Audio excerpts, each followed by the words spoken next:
The views and opinions expressed in the following program are those of the hosts and guests, and not necessarily those of the staff or management of Worldwide Digital Broadcasting Corporation. Whether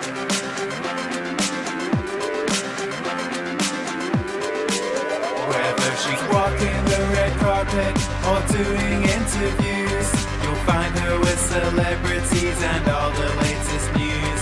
She's here, she's there, she's everywhere, she's always on the go. So sit back, relax, and get ready, 'cause it's the Corey Taylor Talks Show.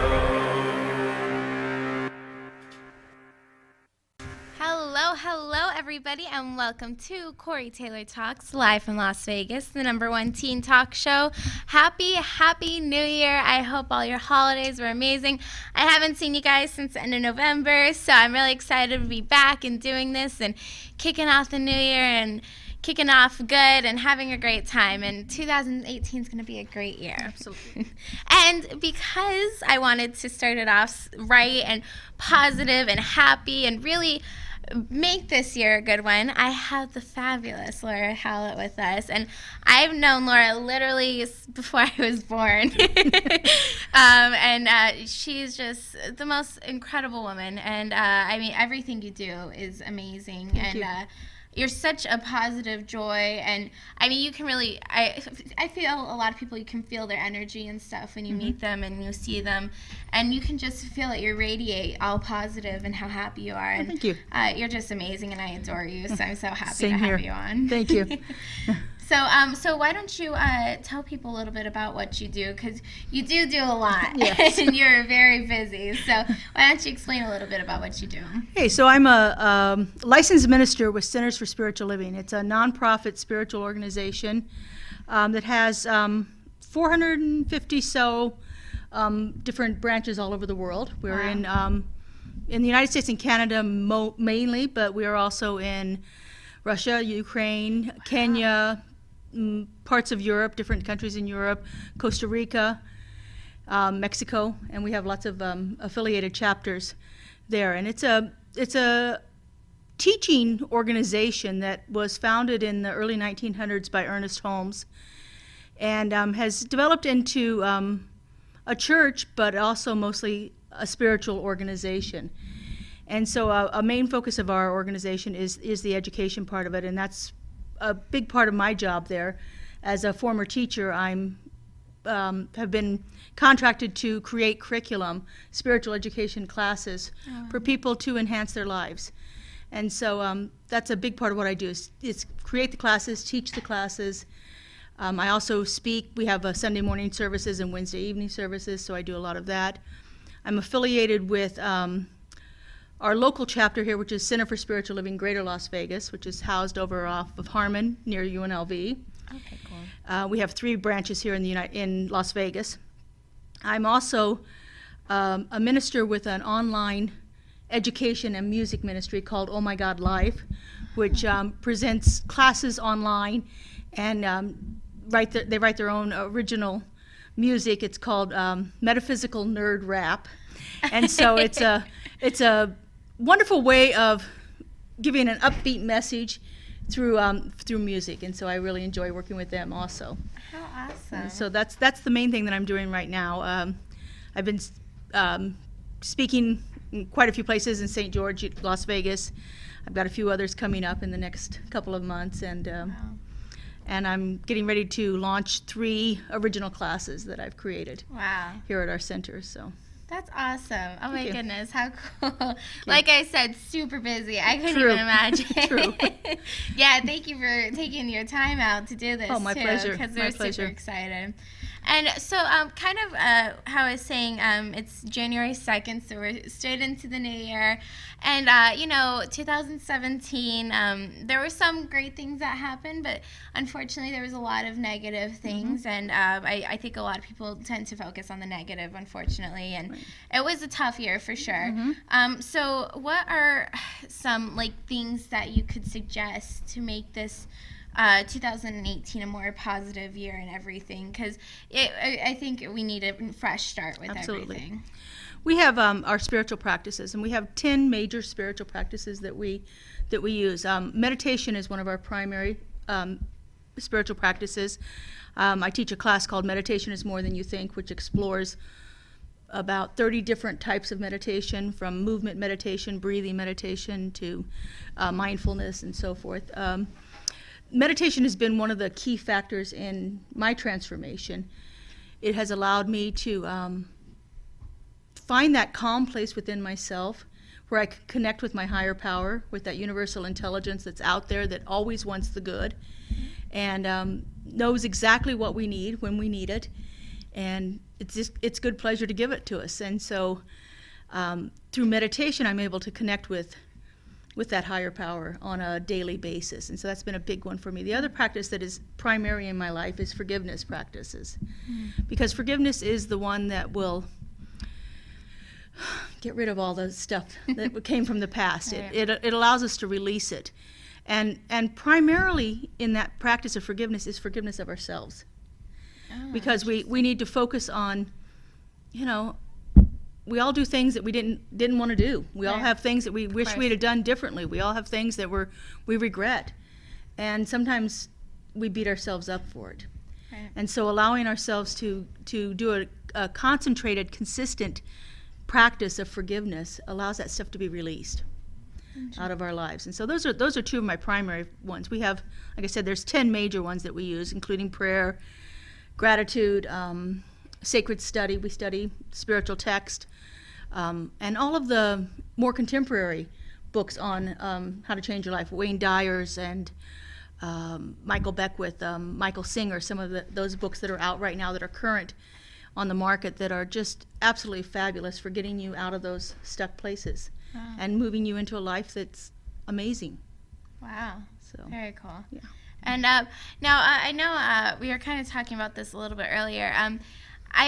I think maybe some people don't exactly understand what meditation is, because I always thought maybe something was wrong with me because I couldn't just clear my head for 10 minutes and stuff, and it seems like a very difficult thing to do. But you were kind of explaining it a different way that I've never heard of, but it's actually the right way to do it. So can you explain a little bit? Sure. So most people think that meditation is to absolutely have no thoughts going on in your mind. Right. Generally you think of somebody sitting in the lotus position, legs crossed, chilled out, and absolutely nothing's going on in their head. Well, that's not how our bodies are made. Our brains are not made to be quiet. Right. Our brains are actually made to have that mental chatter going.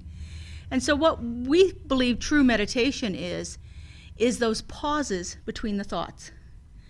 Wayne Dyer calls it the gaps. You look for the gaps between the thoughts.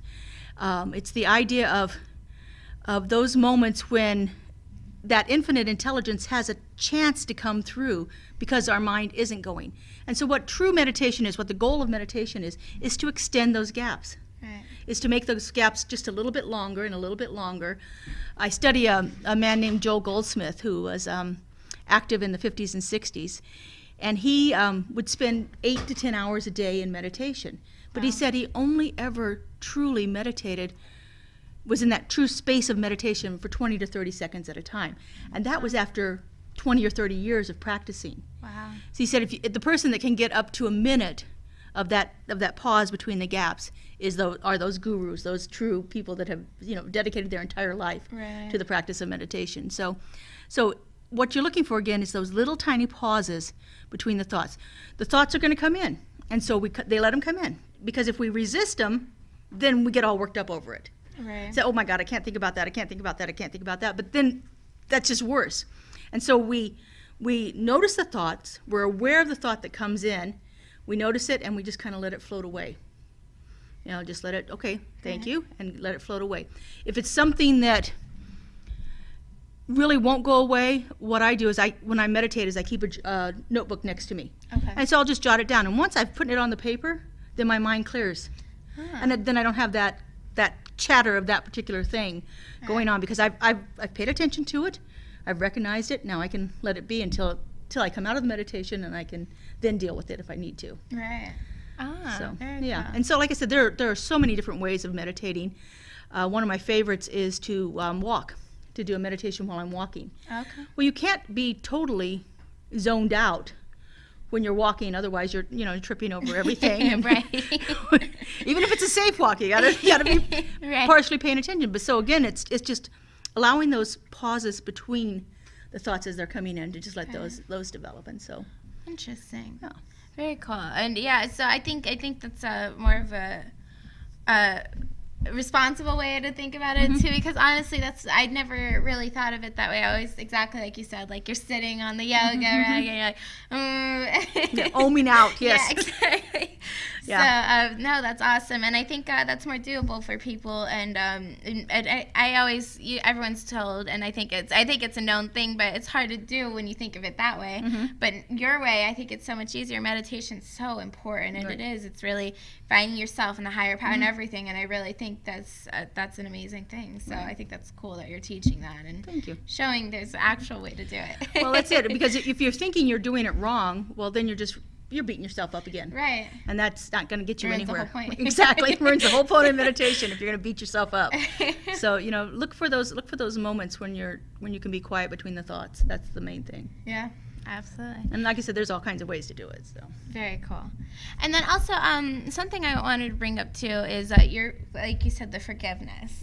And even myself personally, I have had a very difficult relationship with someone who should be very important in my life, and I always thought I was over it, and I just like, oh, whatever, it's fine, and I just live and let live kind of thing. But then one day, I had a big confrontation with him, and I went in my car and I was bawling my eyes out and I couldn't stop crying, and I was like, oh my gosh, I'm not over it. And I think it was just years and years of it building up, and now I think I'm over it again, but I still don't think I completely am, and it's a hard thing, and you can't really move on with your life when you're so focused on that. And so what is the art, like, how do you forgive? Because there's some things where you're like, oh my goodness, and it's like almost impossible to forgive. So how do you suggest that? So I started with a practice that's called loving kindness. It comes from the Buddhist traditions. It's also sometimes called a metta meditation, METTA. And it is for me, it's a compassion practice, but for me, it's mostly a forgiveness practice. It's very simple. It has 4 simple phrases. There are different versions of it, but this is the version I use. And it says, may I be filled with loving kindness, may I be well, may I be peaceful and at ease, and may I be happy. So I have that little mantra that I'm going to repeat. And so what I do for that practice, after you've done it for yourself for a while, you move on to the other person. May you be filled with loving kindness and so forth. But for me, it's important to do it for myself until I get to that place of calmness. Because when I'm worked up like that, when you get back in the car and you're upset, when you're worked up that way, you can't even put any attention towards forgiving that person. Right. You've got to get yourself in a place of calmness first. And so what I would do is I would repeat that mantra over and over and over again until I feel calm within myself. And then if I feel like I need to, I go on to may you be filled with loving kindness, with my mind kind of focusing on that person. May you be well, may you be peaceful and at ease, and may you be happy. What I have found in my own life, I had a serious trauma that I needed to do the forgiveness work for, because I knew it was still holding me back in lots of ways. And so I started doing that practice and doing it consistently. And when I say consistently, I mean sometimes 20 times a day. Because if I got worked up again, if it came back up again, I'd go back into the practice. And so it's constant, it's repetitious, it's consistent daily practice of that. Every time I get upset, I can apply that to it. And that gets me back into a place of peace and centeredness. Right. And then what I found happened with me is not only did I heal a lot of that, but the person that I was forgiving, without me ever saying, I forgive you to the person, but the person who was the focus of my work changed also. Really?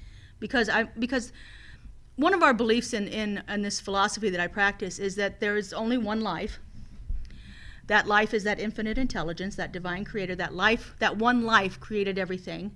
And because there is only one life, I know that I am part of that life, Right. and you are part of that life, and the person I'm angry with is part of that life. And so if I go with that premise, that whatever I'm doing into that one life, that one mind, affects everything.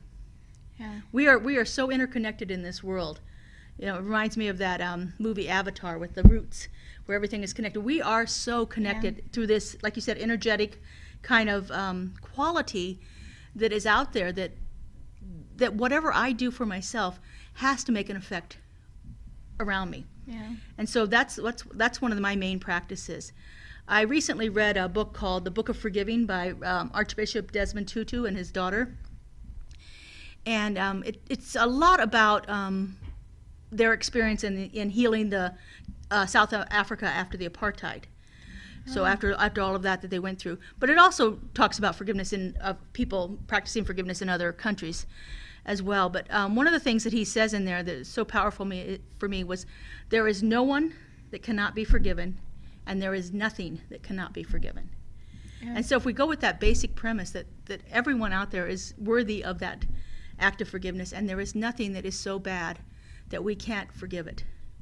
And it's through the forgiveness that we heal. Yeah. You know, every single major religion has a forgiveness practice in it. Yeah. And I think it's just one of the most powerful things that we can do for our lives. You know, when we're caught in the anger that goes along with whatever that incident is that we want to forgive, then we're stuck in the past. Yeah. And as long as we're stuck in the past, we're not going to move forward. And so I just really think that this act of forgiveness is one of our most vital and important practices that we can do. I agree, and I never really looked at it that way, honestly, until just recently when I wasn't lucky enough to be there, but my mom was there, and she was telling me a little bit about what you were saying, and it's so true.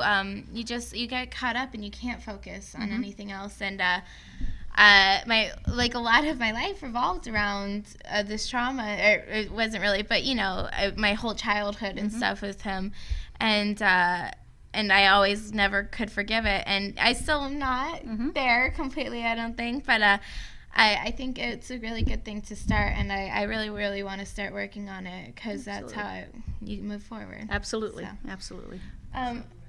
Oh, okay, yeah, we've got a lot of people writing in. I just saw all the messages coming in, so here we go. The voice is helping me out here. Okay, so Judy wants to know, I don't think you can ever get over hating someone sometimes. What happens then? Did you confront that person? No, I never confronted the person. And in my situation, he actually got very ill and died. So, but I was able to, when I did that forgiveness practice, it allowed me to come to peace with it. And that peace moves out from us. And so once I was at peace with it, then there was a possibility for the person to become at peace with it. Right. And actually, in the end, right before he died, we had this wonderful moment of connection that I don't think would ever have been possible if I hadn't done that work, if I hadn't got to that point. The anger and the hatred kept me in a place that I didn't want to be. Right. And until I could get out of that, honestly, when I started the forgiveness work, I didn't care about the other person at all. I honestly didn't care. I was in a class, and the person that was facilitating the class said that you know that you have truly forgiven someone when they can cross through your consciousness without you having any kind of reaction. And when I heard that, I said, that's what I want. I want that for myself. And so I started doing this practice to get to that point where I did not have a reaction to the person. I didn't care what happened to the other person. Right. Honestly, at that point, it was like I didn't care. But it was, by the end of everything that had transpired, there was such a healing between the two of us that I was able to do his eulogy at his funeral. I was able to be there for his family. I was able to heal all of that within myself. And honestly, he passes through my consciousness now, and all I feel for him is compassion and love. Wow. Where before, don't even talk to me about the person. Right. Yeah. So Absolutely. I don't know if that helped. That answers your question. Yeah, no, I think so. I don't know what they have in mind, but I think so. And okay, Jennifer said, do you believe in mind control? No. Well, I believe that I can control my thoughts and I can control what I do, but I certainly would not control, I don't have any control over anybody else's thoughts. Right. You know, like I said, there is this one life out there, this one infinite intelligence, and everything is connected together. So what I do can affect somebody, but I can't affect them in a way that they are not willing to be, or in a way that they're not ready for, or anything else. My consciousness just taps into that universal consciousness. And so at that point, then I'm a beneficial presence to the world if I am in a space of peace for myself. Right. If I'm not, then I'm not. So. But you know, I can't control anybody else's mind. Right. No, absolutely not. And I wouldn't even want That'd to. be cool. I wouldn't want to. I think I'll take care of my own self. You know, I don't need to. True. and then Larry said, "Do you believe in God? Is God a person?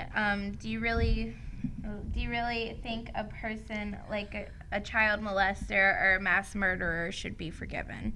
Well, that's a deep one, Larry. Well, there's a couple questions there. Absolutely. Yeah, I think there's multiple. I absolutely believe in God. I have a tendency to steer away from saying God because some people have such an adverse reaction to it, and because of being wounded by some other religions, Right. or by whatever the dogma that is teaching people. I look at religions as there are these golden threads of truth that run through every single religion. And that's what I focus on. I don't care anything about the dogma that anybody has to tell me, you know, I have to do this many times, or do this way, or I can't wear that, or I can't do this, you know, I can't love this person, can't, whatever. I'm not into any of that. For me, God is love. Yeah. I agree. God is an infinite intelligence. It is a presence that is in my life. I personally call it God. When I'm teaching classes, I try to use different terms for it because, again, some people have reactions to it. Absolutely. One of my favorite terms for it is the divine creator. Because I know that there is this one power, this one universal presence that brought forth everything in the beginning and is still bringing everything forth today, and that we are all united within that one.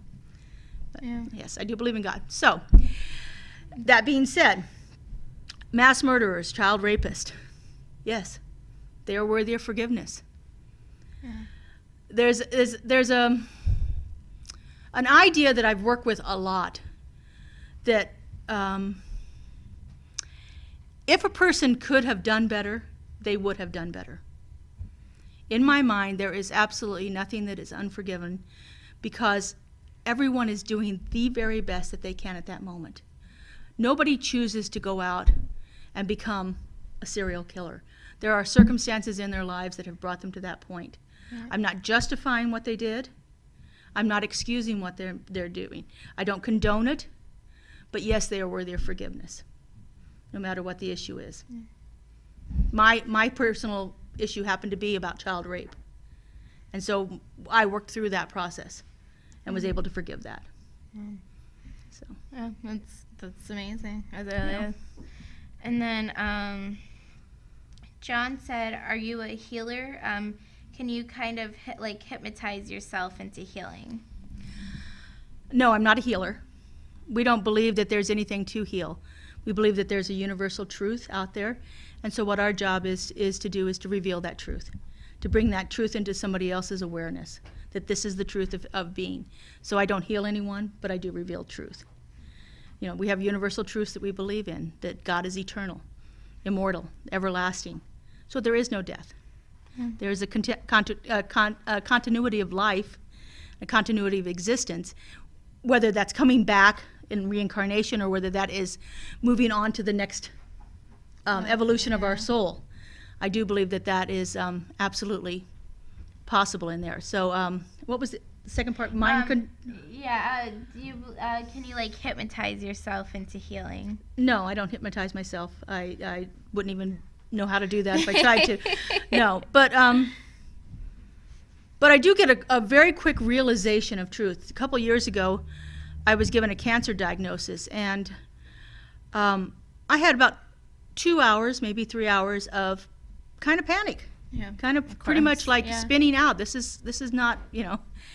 And fortunately, I went to one of my dear friends in this journey, my fellow minister, and I was sitting with her, and just through our conversation, it was like all of a sudden this peace washed over me, and it's like, oh, okay, this is done. This is good. I'm okay. We'll just take the next step that the doctor has given me. And honestly, if I could have scripted out the absolute best way to experience cancer, my experience of that far surpassed it. Wow.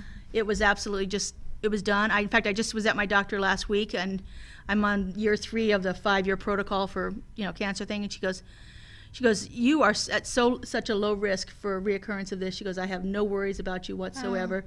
You don't have to come and see me for another 6 months. So Wow. it was a good feeling for that. And like I said, I did have that moment Yeah. that lasted for a couple of hours, and there was a huge relief of it. And I think, honestly, that's incredible that you are so aware and sure of everything, because, I mean, even just hearing that word, I get, like, it freaks me out. So I can't even imagine, and nor do I ever want to imagine what it'd be like to be diagnosed with that and have that. So I think that's amazing that it only lasts a few hours. Right.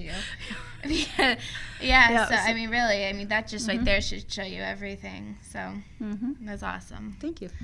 And then we had Donna say, do you believe in Jesus and the devil? I believe that we call Jesus the way shower. He's the perfect example of how to live in conscious union with this infinite intelligence. He was the one that could show all of us. I believe he was a man, though, just like anyone else. He was as much God as you are and I am. Okay. Because he's an incarnation of that one presence and one power. I don't think he's the exception on how to live. I think he is the example of how to do it. As far as the devil, now I think that that sin and evil and hell are states of mind that we get ourselves into when we forget the truth. When we get away from our spiritual connection, then we wind up in that kind of a feeling. So that's one of the things I like most about our faith, is that there is no condemnation, no damnation, there's no judgment, there's no sin. Each person is doing the best they can at the moment, and that's what we look for. Yeah. And I have to ask, so the people that you work with and stuff in your faith, do they all have the same beliefs as you, or does it differ with some people, or is it all pretty much the same beliefs? It's at varying levels. Okay. I teach some entry-level classes where people are just beginning to explore these ideas, and like I said, oftentimes we get people that come into us that have been hurt by other religions or other people's beliefs on how they should live. And so sometimes we have to work through a lot of that to heal all of that kind of issue. And then we have, people that are even further along than I am. I've only been doing this for 13 years now. And so my friend that I just spoke of earlier, she's about 25 now, 25 years into it. And, she's kind of like my guru that I go to, so it just depends, and some people are in it for 25, 30 years and are still in the same place they were when they started. Yeah. It all depends on your willingness and your want and your desire to change. Right. Yeah, definitely. So. And then I think it's Tamara. I'm sorry if I'm pronouncing it wrong. Do you think that God healed you? What did you do to get the cancer to stop? Okay, so I guess this is about your cancer. Right. So I followed my doctor's directions. We did surgery. I had 3 small rounds of radiation. Chemotherapy was not required because of it. Fortunately it had not spread outside of where the cancer was, so I had no secondary complications from it whatsoever. But my mental outlook is what made the process so smooth for me.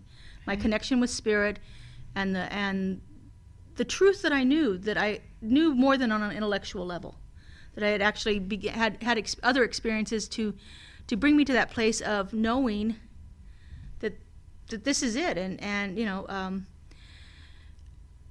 there are ideas of that there is no disease, that disease is just a product of our experiences. But for me, it was, yes, this was an actual disease. Right. And yes, I needed to take the steps that I was guided to take.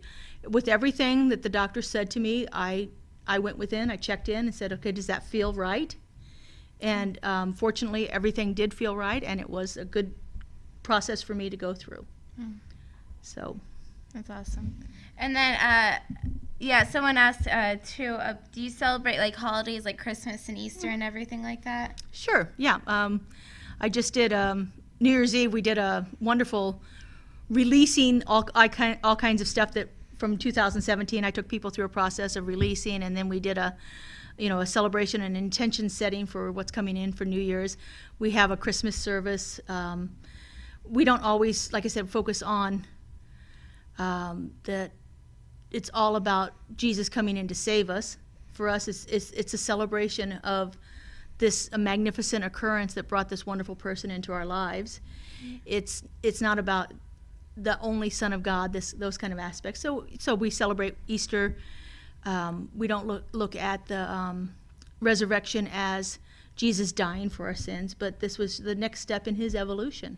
Right. For him to move on to the next step, and for us to get the experiences that we needed to get from the process of him going through the crucifixion. And so, yeah, we celebrate most holidays. We don't, like I said, we don't look at those more traditional kind of ways. It's more like, what does this mean on a universal level? What does this mean to all people? Right. And so we also look at, I do a wonderful service, usually in December, that's called Season of Light, where I start with the earth-based traditions, the pagan traditions from way back, where we're celebrating the solstice. Right. And the return of the light to the earth, because that's what the solstice is. We've been through this period, we get to that shortest day of the year, and then right after that, the light starts to come back. And so it's this return of the light. And then I do it in order of their the age of the religion. So then I do Judaism, and I talk about the menorah and the symbolism that goes along with the menorah for the people that were trapped in the it wasn't a castle, but trapped in the fortress where they were, and they had the 8 days of oil to use to light, and so that the miracle of that. And so we talk about that, and then we move on to Christianity with the Advent, and talk about the symbolism of an Advent, and then we finish off with Kwanzaa, where we're talking about this newer, more modern secular tradition that has come out of Africa. Yeah. So. Awesome. And then, so why don't we talk a little bit about your classes and everything? Okay. Like, how do people take them, and what exactly do you teach and stuff, and how often is it? And is it online? Is it in person? How's it all work? All of the above. It's It's everything. So yes, we have classes that are available online. If you go through centersforspiritualliving.org, CSL.org, CSL, Centers for Spiritual Living.org, you can find out about our online classes. I also teach some online classes through my local center. We have in-person classes, and they vary in the time. Right now, the new classes that we're developing, we're making them shorter, because we did town hall meetings and surveys and so forth, and it seemed that people wanted shorter classes. And so before, our classes were usually 8 to 10 weeks, and we now have them down to about 4 to 6 weeks, depending on the class. We also, like I said, we offer them online, where you can do them. Right now, most of our classes are face-to-face, so they're live classes. Even if they're online, they're real time. I guess that's the word. This focus ministry that I work with, though, Oh My God Life, does classes that are self-paced, so you can do them on your own. So I believe they have 5 different classes now: radical transformation, and there's some classes on weight loss and healing your body and different things like that that are available through that. And there are a few other ministries that are affiliated with CSL that are doing classes in the same manner, where they're not real-time classes; they're self-paced. Gotcha. So that's available. Like I said, I teach mine mostly at the center here by UNLV off of Harmon. I'm starting 3 classes coming up. I just wrote one that is called Tools for Transformation, and it's about those 10 spiritual practices. It's an introductory class, so it's 4 weeks long, where I go do an overview of all of those 10 practices. And then I have another one that is a history class of our faith is part of what we call the New Thought movement, which it's New Thought, but New Thought is based on ancient wisdom. So we look at the philosophers, the Greek philosophers. We look at the transcendentalists from New England, Emerson and Thoreau and Whitman and so forth. And then we go into some of the a movement that was called mind healing, which was in the late 1800s, early 1900s, which was part of the foundation of that. And so I'm teaching a class. It's called From Whence We Came, which is all about the history of that. And then the last class that I'm doing is for ministers, and we have practitioners in our movement too, people that have been on through a 3-year program of study to really become embodied with these principles and to understand how to do that. And then it's a licensed position, so you can offer counseling sessions, spiritual counseling sessions for clients also, if you become a practitioner. Anyway, it's a class on how to create classes. So that's what so those are the 3 I'm working on right now. Like I said, it just depends on what it is. I have people that I'll do a face-to-face class, and I'll have people who are either traveling or they're located in another place where they'll be online. So it's blended education. So we have both the online and the face-to-face people at the same time. So Gotcha. Very cool. Yeah. Very cool. And so you're the one by UNLV, which I think is a perfect spot because it's right up the strip and stuff, and it's by the college. It's great. That's perfect. Yeah, we've been there since 1963. Wow. So. Wow, that's awesome. Yeah. Very cool. And then, why don't you go over everything again? So where people can find you in the classes, the website, everything, because I hope a lot of people really get into this and really take on to this. They really should, because it's incredible what you're doing. So our national organization is Centers for Spiritual Living, and the website is csl.org. Okay. My local one is Center for Spiritual Living Greater Las Vegas, and so that is cslglv.org. And it's located right off of Harmon, 1 block east of Maryland Parkway. Big orange A-frame building, looks like a church.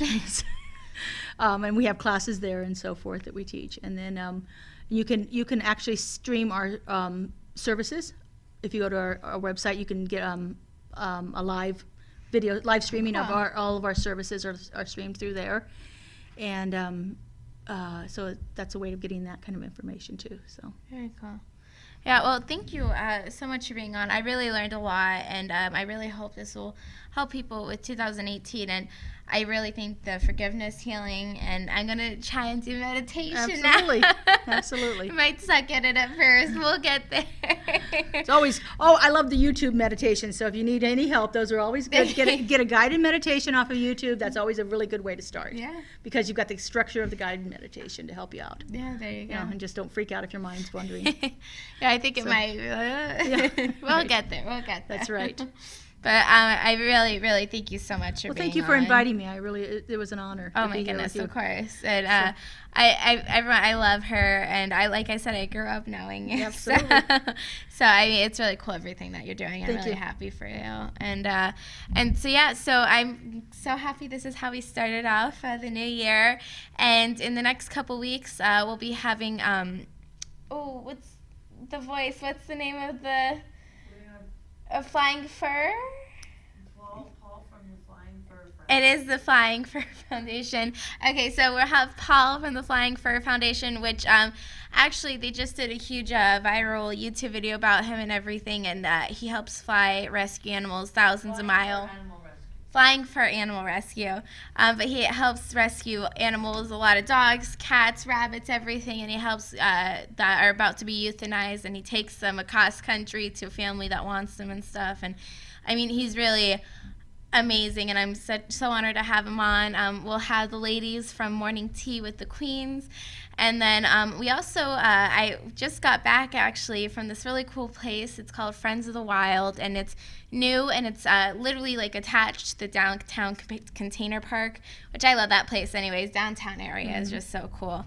And it's this animal foundation, and it's a nonprofit, and they have sloths, and they have tortoises, and oh my gosh, these little cute things that look like hedgehogs, but they're not, and they're from Madagascar, and like no one even knows what they are, and it's like they have a lot of really cool things. Oh, and these little piggies, little piglets that are so cute, and it's just the coolest place. And what they're doing is amazing, and our tour guide was absolutely incredible, and we'll have them on soon too, and they'll be talking about it. So a lot of really cool things coming up soon. So I think this was an amazing way to kick it off. Once again, thank you so much for being on. My pleasure. It was really an honor. So thank you guys so much for watching, and we will see you next week. And remember, never give up, always believe, and you will achieve. Thank you. God bless. God bless.